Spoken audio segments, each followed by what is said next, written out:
अमेरिकी संसद में ग्रीनलैंड पर कब्जे को लेकर एक बिल पेश कर दिया गया। रिपब्लिकन सांसद रैंडी फाइन ने ग्रीनलैंड को अमेरिकी राज्य बनाने के लिए कानूनी बिल पेश किया। तो ग्रीनलैंड के राजनीतिक दलों और स्थानीय लोगों का दो टूक कहना है कि किसी भी कीमत पर इस अमेरिका के सामने हम नहीं झुकेंगे। ग्रीनलैंड में अमेरिका की मौजूदगी यूरोपीय देशों को भी पसंद नहीं आ रही। हालांकि यूरोपीय देश खुलकर अमेरिका का विरोध नहीं कर पा रहे, लेकिन कहा जा रहा है कि जरूरत पड़ी तो ग्रीनलैंड में अमेरिका के विरोध में नाटो का भी इस्तेमाल किया जा सकता है। ग्रीनलैंड ने भारत समेत कई देशों से मदद भी मांगी है। तो क्या होने वाला है ग्रीनलैंड में? क्या वेनेजुएला की तरह ही ग्रीनलैंड की व्यवस्था पर भी अमेरिका का आधिपत्य हो जाएगा? आखिर ट्रंप ग्रीनलैंड को लेकर इतने आक्रामक क्यों हो रहे हैं? क्या सिर्फ अमेरिका की सुरक्षा इसकी वजह है या फिर ग्रीनलैंड में छिपा खनिज संसाधनों का भंडार? नमस्कार, मैं हूं आपके साथ मेनका चौधरी और आप देख रहे हैं न्यूज़ 18 का डिजिटल प्लेटफॉर्म। बात करते हैं अमेरिका और ग्रीनलैंड के बीच ताज़ा तनातनी की।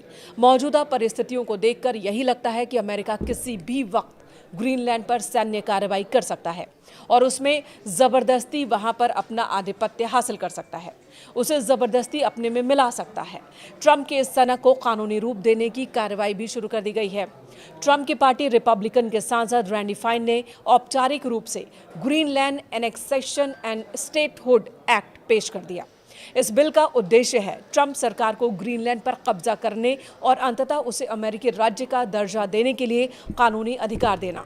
रैंडी फाइन ने सोशल मीडिया साइट एक्स पर खुद ही एक पोस्ट किया और कहा, बड़ी खबर, आज मुझे Greenland annexation and statehood act एक बिल पेश करते हुए गर्व हो रहा है, जो राष्ट्रपति को ग्रीनलैंड को संघ में लाने के लिए आवश्यक साधन खोजने की अनुमति देता है।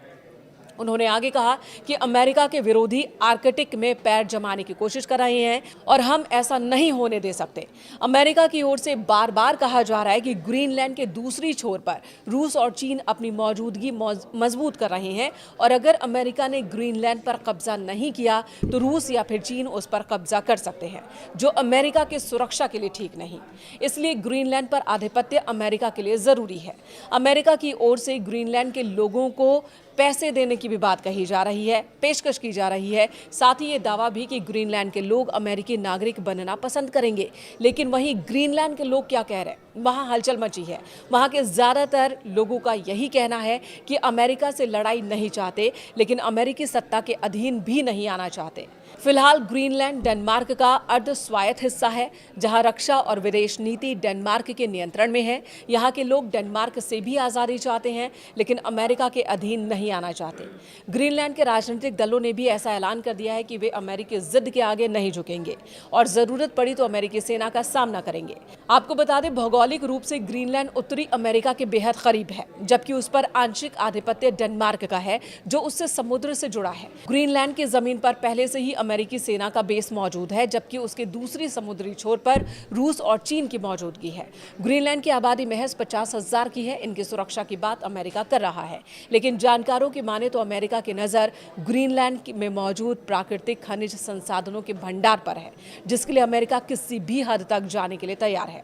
सुरक्षा की बात महज दिखावा है। फिलहाल डेनमार्क और ग्रीनलैंड ने साफ कर दिया है कि द्वीप बिकने वाला नहीं।